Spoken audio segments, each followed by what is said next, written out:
Jungle.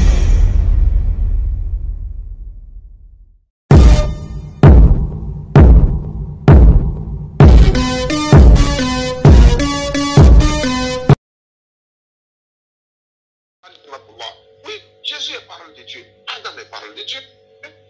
Tout le monde est créé par... Écoutez. Donc, pour français, bon, un homme comme ça, et puis là, des gens là qui l'écoutent là, moi je me demande où va l'Afrique avec des raisonnements comme ça. Il dit que tout le monde est créé par la parole de Dieu. Non, oui, on est créé, donc les créatures de la parole, c'est tout. Tout a été créé par la parole. Mais la parole, elle, ce n'est que Jésus. La seule personne, que ce soit dans le Coran, les hadiths, ou bien n'importe quel livre du monde, la seule personne appelée parole de Dieu, c'est Jésus. Adam n'était pas la parole de Dieu. Nous les humains, nous ne sommes pas la parole de Dieu. Nous sommes les créatures de la parole de Dieu. Comment est-ce que l'on peut raisonner comme ça? Et en même temps compris ceci. La sœur a dit que Jésus est parole de Dieu dans le Coran. Oui, Jésus est parole de Dieu. Adam est parole de Dieu. Tout le monde est créé par la parole de l'Éternel Dieu. La Bible même le confirme, ma sœur Salma. Somme 33, verset 6. Les cieux ont été faits par la parole de l'Éternel Dieu et tous les armées par le souffle de sa bouche. Somme 33, verset 9. Car il dit, la chose arrive, il ordonne, elle existe automatiquement. Toutes choses, les cieux et la terre, les cieux ont été faits par la parole de l'Éternel Dieu et tous les armées par le souffle de sa bouche. Car il dit, et puis la chose arrive automatiquement. Mais Adam, dans le Coran, 3.59, Allah il dit, ok, je vais vous montrer l'extrait de ce que la sœur la disait. C'était une sœur qui fut musulmane avant, qui a quitté l'islam à cause des mensonges comme ça. Maintenant, si quelqu'un ne sait pas faire la différence entre celui-ci et la parole de Dieu, et créé par la parole, si quelqu'un ne sait pas faire la différence, maintenant, si quelqu'un ne sait pas faire la différence, maintenant, un homme comme ça, on va discuter comment? Hein? Il dit que celui-ci est la parole de Dieu, et celui-ci est créé par la parole. C'est différent. Maintenant, on va suivre la sœur ici, qui a quitté l'islam à cause des mensonges. Puisqu'un musulman normal ne peut pas vivre sans mensonge. Suivez la sœur. Mary is c'est Dieu. Yeah. Et bon, tu as aussi dit que il ne peut pas être, il n'est pas Dieu, Jésus n'est pas Dieu, il ne peut pas donner le chemin pour le paradis. Soit le Fatiha, on parle de Sirat al-Mustaqim, on cherche toujours Sirat al-Mustaqim. Sirat al-Mustaqim, c'est ça, c'est que Jésus est venu pour to show us, pour nous montrer. Oui. Le Coran dit que Jésus est Kalimatullah. Kalimatullah, ça veut dire la parole de Dieu. John, I don't know, chapitre 1 dit au commencement était la parole. Et la parole était avec Dieu. Ça, c'est la parole que le Coran parle de ça, cette parole-là. Et si we go down un peu là, ils disent que c'est la... Ok, c'est ce que disait la sœur. Maintenant, on va voir ce que dit le Coran. Puisque ce garçon ici, il est tellement méchant qu'il ajoute même à son Coran. Il dit que Adam était la parole de Dieu. Il dit Adam était Kalimatullah. Il n'y a qu'une seule personne qui appelait la parole de Dieu dans le Coran et dans les tafsirs. Ce petit est un menteur. Donc, un musulman normal ne peut jamais prêcher sans mensonge. C'est pratiquement impossible qu'un musulman puisse prêcher sans mentir. Il doit toujours mentir. Ok, on va partir dans le Coran. On va voir ce que dit le Coran. On va trancher. Ce sont des menteurs. Ce sont des menteurs. J'ai voulu débattre avec lui. Il a pris mes débats, ça fait maintenant 2 ans. Je vais vous montrer ça. Là, c'est la sourate 4. Nous sommes dans la sourate 4. Sourate 4 et Anissa. On va au verset 171. Le verset 171, on y va. On y va. Alléluia. Verset 171, on dit ceci. Ô gens du livre chrétien, entre parenthèses, N'exagérez pas dans votre religion et ne dites d'Allah que la vérité. Le Messie Jésus, fils de Marie, est un messager. C'est qu'ils ont dit n'est qu'un messager, c'est un agent. Ok. Ils ont dit n'est qu'un messager d'Allah. Sa parole. Jésus, c'est la parole de Dieu qu'il a envoyé à Marie. Un souffle de vie. C'est-à-dire l'esprit de Jésus. Il est la parole et puis il est l'esprit de Dieu. Maintenant, il n'y a qu'une seule personne appelée parole. C'est Jésus. Qui nous montre où est-ce qu'on a dit que Adam est aussi la parole. Qui nous montre. C'est un escroc. C'est un menteur. Il n'y a pas d'autre. Adam n'était pas la parole. Nous ne sommes pas la parole. La terre n'est pas la parole. Ce sont les créatures de la parole. C'est cette parole ici qui a commencé à créer. Maintenant, ce garçon ici, il s'évertue à mentir allègrement, sans vergogne. Pourquoi est-ce qu'il fait ça? Pour quel but, quelle fin? Pourquoi est-ce qu'il fait ça? Vous savez, Jésus est parole de Dieu dans le Coran. Oui, Jésus est parole de Dieu. Adam est parole de Dieu. Oui, c'est quel genre de mensonge? Ok, on va même dans les... Shalom, soyez tous salués dans le puissant nom de notre Seigneur Jésus. Comme je le dis toujours, c'est le nom qui a été donné au-dessus de tout nom. Et nul ne peut être sauvé. Aucun homme, aucun religieux ne peut être sauvé.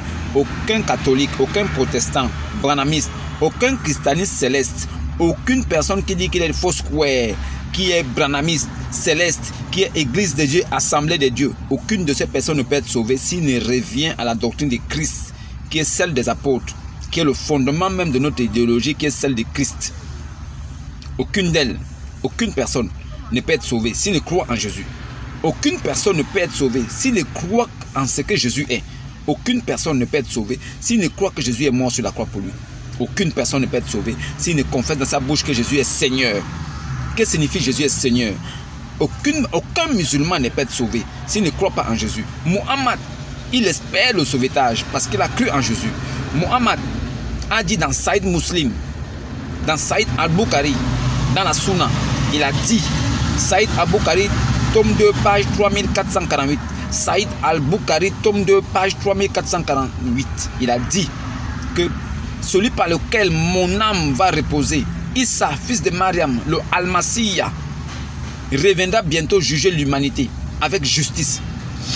Et dans le Coran, nous retrouvons une sourate qui confirme que Allah dit qu'il placera tous ceux qui ont suivi Jésus au-dessus de ceux qui n'ont pas suivi. Alors, si vous dites que vous êtes musulman et que vous croyez en Jésus, alors sortez de l'islam, venez prendre votre baptême au nom de Jésus. Pourquoi dites-vous que vous êtes musulman et vous ne prenez pas le baptême? Quel est ce musulman qui dit qu'il croit en Jésus?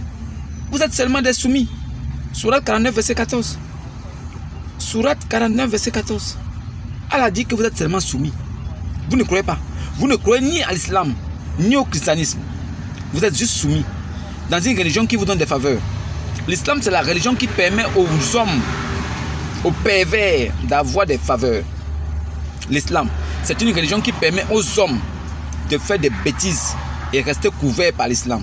L'islam est comme le manteau, comme le costume qui est revêtu par un musulman, rempli de perversité et des idées diaboliques et abominables, qui peut aller prendre une petite fille de 6 ans, il la baise, ça ne va nulle part. Parce qu'il est musulman. Parce que le Dieu de l'islam permet cela. Muhammad lui-même, il a promis, il a dit aux femmes que celle qui l'offre ce qui est entre ses jambes, donc son truc, et qu'il offre aussi ce qui est entre dans sa bouche, sa langue et ses lèvres, pour qu'il puisse sucer ça et jouer avec. Il a dit, celle qui fait ça, il lui garantit le paradis. Muhammad a dit, ceux qui meurent comme Moudjahidine, si tu meurs en mettant des bombes sur toi, boum, tu meurs. Alors, Allah va te garder au paradis parce que tu es mort et tu as tué des gens. Voilà pourquoi il existe une sourate qui dit que Allah a acheté des musulmans pour qu'ils meurent et qu'ils fassent mourir en échange du paradis. Donc, tuer dans l'islam est agréé par Allah, à condition que ce soit au nom d'Allah, au nom de l'islam. Alors, Allah te gradera.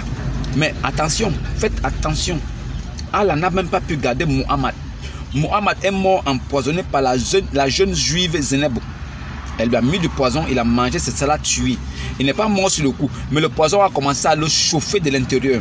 Le poison l'a rongé comme un ver qui ronge une pomme de l'intérieur. Il criait et il poussait des cris abominables. il criait et il poussait des cris de douleur. Aïcha, qui est considérée aujourd'hui comme la mère des Coran, elle-même dit qu'elle n'a jamais vu une personne souffrir autant. Muhammad a souffert le martyre. Sa fin de vie était un calvaire. Le soir de sa vie était un calvaire. Il était comme un légume. Il souffrait, il criait de douleur. Un soi-disant prophète, il criait de douleur. Il a passé toute sa vie à tuer, à couper des têtes. Quand l'heure de sa mort venait, alors il lui pleurait. Il ne voulait pas mourir. Il pleurait. Il a maudit tous les juifs et les chrétiens. Muhammad a maudit tous les juifs et les chrétiens. Lui-même était un possédé démoniaque. Il se baladait en Arabie avec son zizi dehors.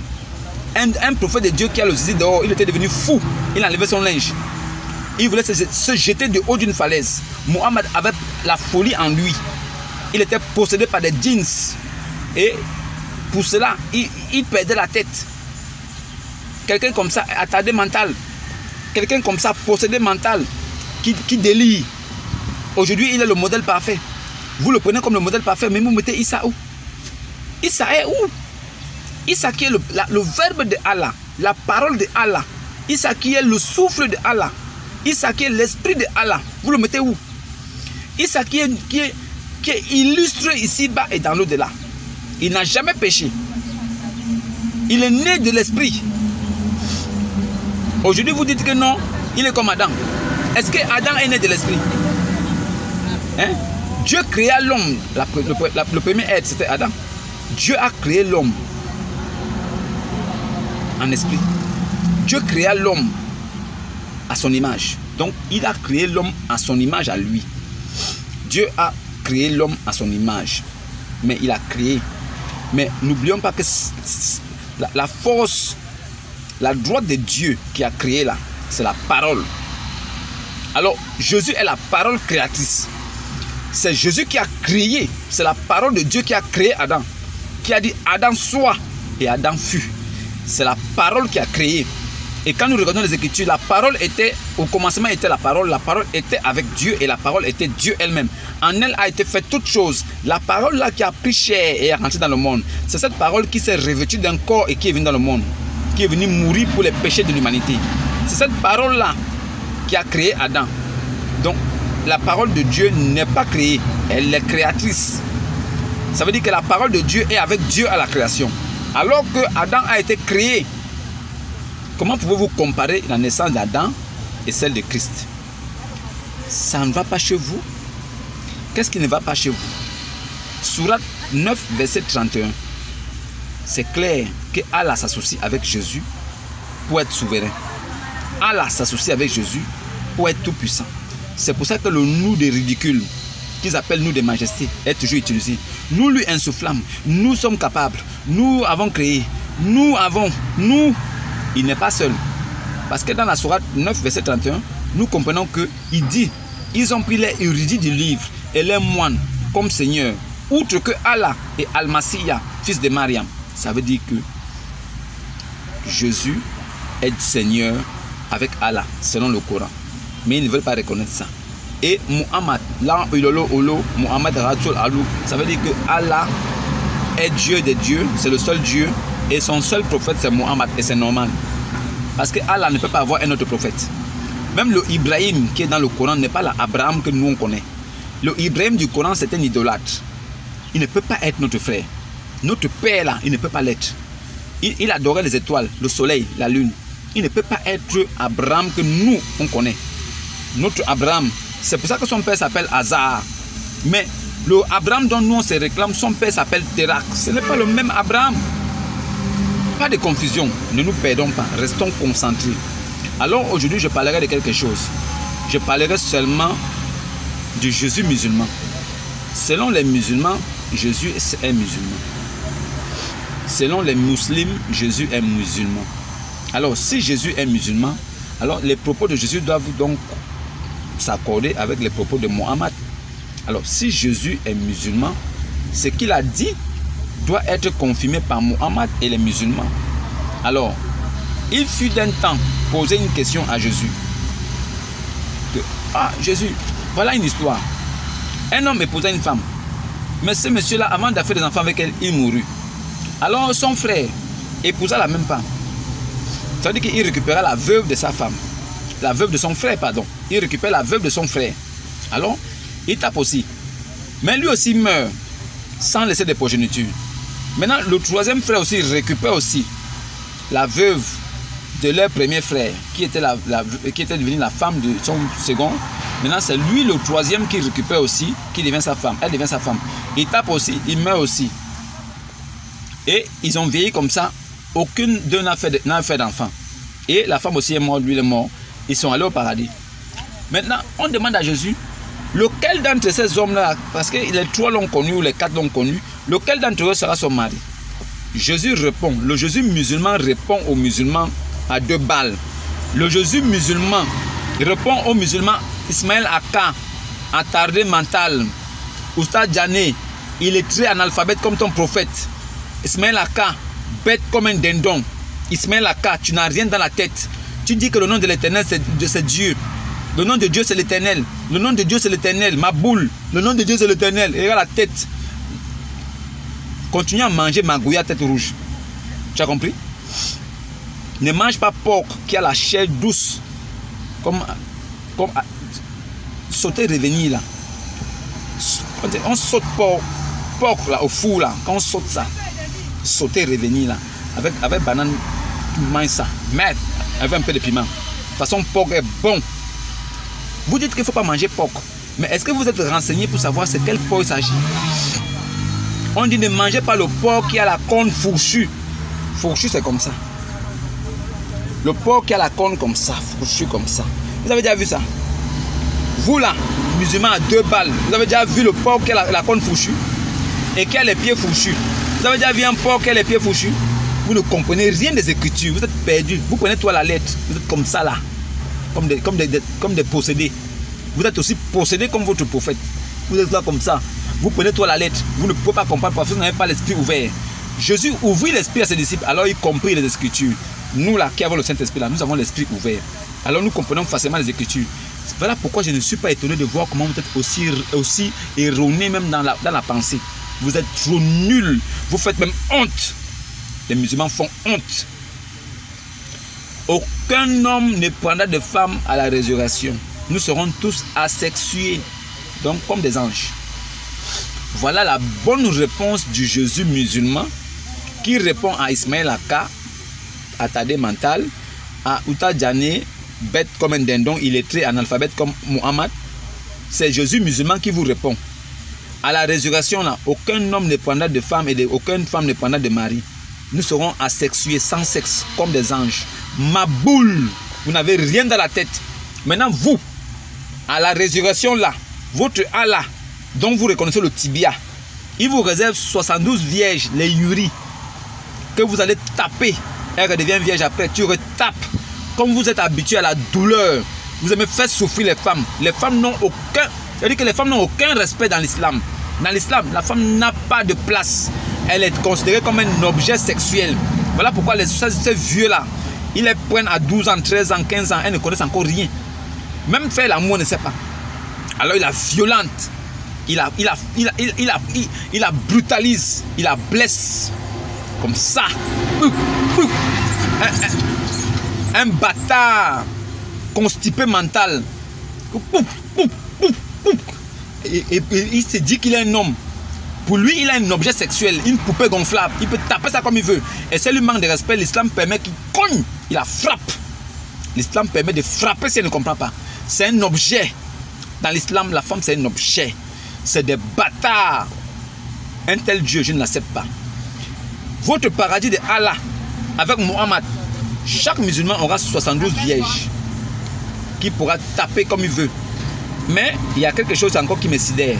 Ces vierges-là, dès qu'il finit de la taper, elle redevient vierge. Ouh, quel plaisir pour le pervers musulman de la rebaiser et de la refaire mal.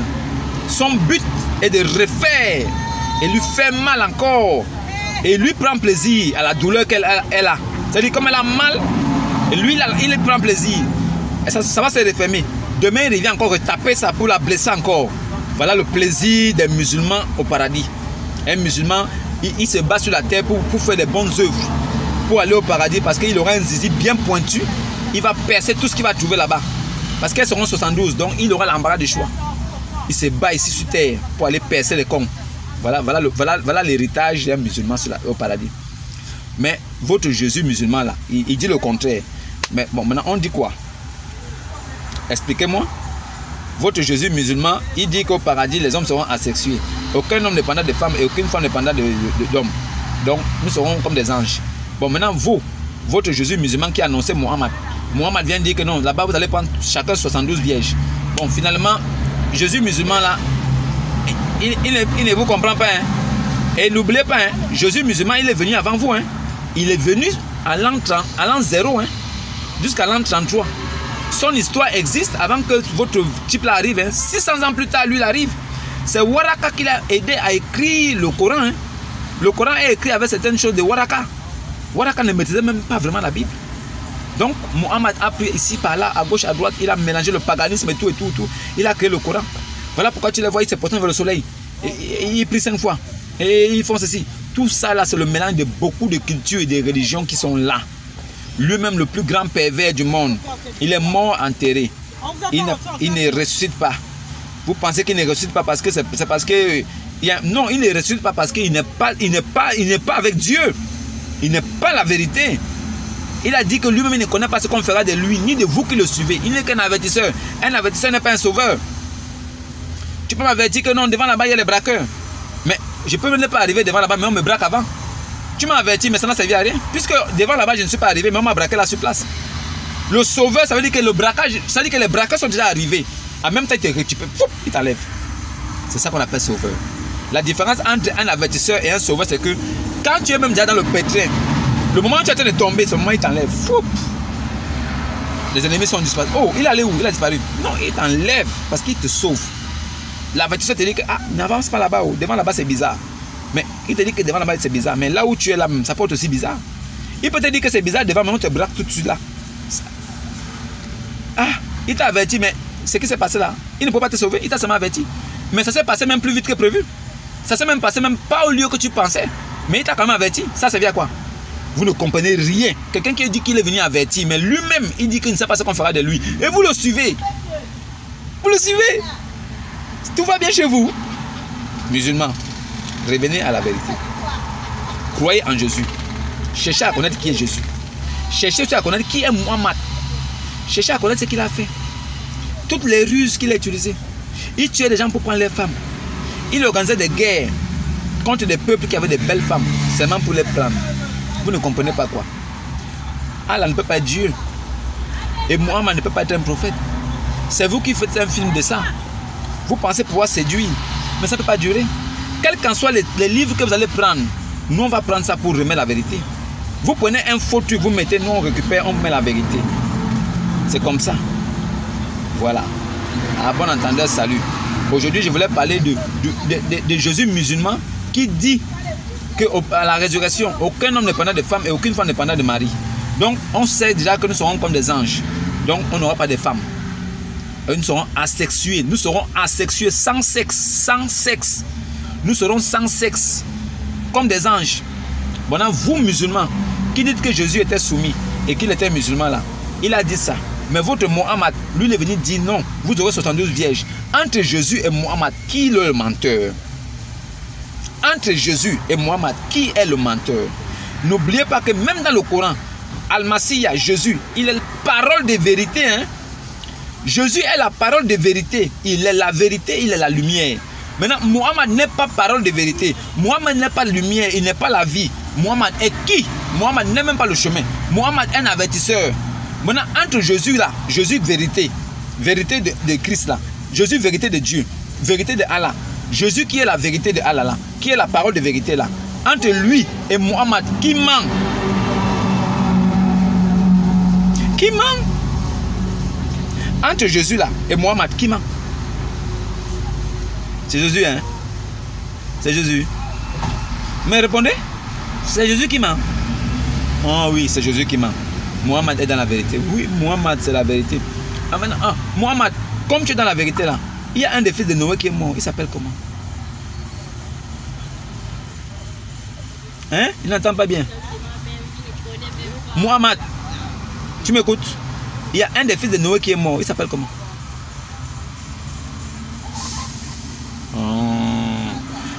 Oh oui. Je vais appeler toutes mes soeurs au quartier. Toutes les femmes que je connais. Je vais les envoyer vers toi.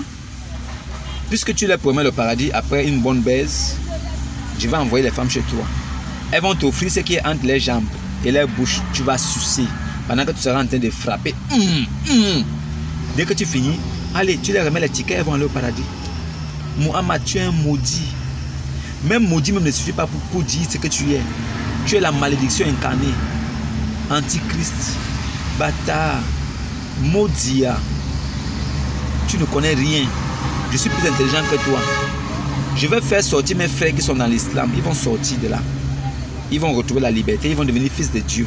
Toi, tu les maintiens captifs là-bas. Ils sont appelés esclaves. Moi, je vais enlever mes frères là-bas. Ils vont devenir fils de Dieu. Ils vont quitter d'esclavage en fils de Dieu. C'est ça mon but. Ceux qui écoutent là, écoutez bien. Mais ne venez pas à la contradiction mal, parce que je vais vous redresser avec vos versets coraniques. Je vais vous redresser avec vos versets coraniques. Et je vais vous redresser avec la Sunna. Je vais vous redresser aussi avec le Saïd al-Bukhari. Je vais vous dire les choses sur votre prophète que vous-même vous allez vous asseoir 2 fois. Et quand vous allez aller regarder, je vais donner ça veut dire que je vais même donner même les versets, tout, les références. Quand vous allez aller voir ça, vous-même vous allez commencer à trembler. Vous allez comprendre qu'on vous a menti depuis des années. La vérité là sort de ma bouche. Vous allez souffrir, mais c'est la vérité. C'est la vérité. Alors aujourd'hui, nous parlerons encore de parenthèse de vie. Alors je vous ai dit que parenthèse de vie, c'est 5 minutes consacrées seulement à des conseils pratiques pour la vie. Des conseils qui concernent nous les hommes, la vie en société. Alors aujourd'hui, je parlerai encore des femmes là, des femmes qui disent que non, en tout cas moi, si, ouais, non, mais si il a une femme, pardon, moi, les hommes mariés. Ah non, les hommes mariés là, non, non, pardon, moi, il veut un homme célibataire. Je veux mon homme, moi, je veux mon homme. Hein? Tu veux ton quoi? Tu veux ton homme? Bon, je vais te donner un conseil pratique. Prends ton avion, va tranquillement au ciel. Tu cognes la porte 220, tu demandes à voir Jésus-Christ.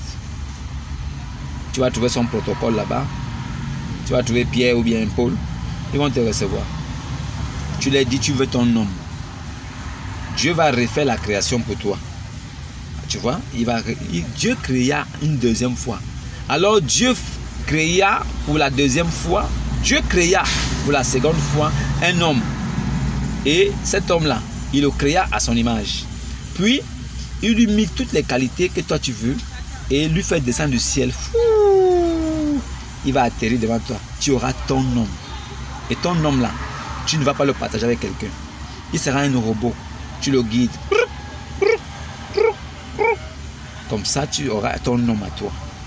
Maman, écoute bien ce que je veux dire. L'homme est par essence un polygame. L'homme est par essence un chasseur. L'homme est par essence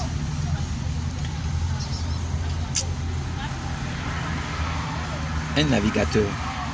L'homme est par essence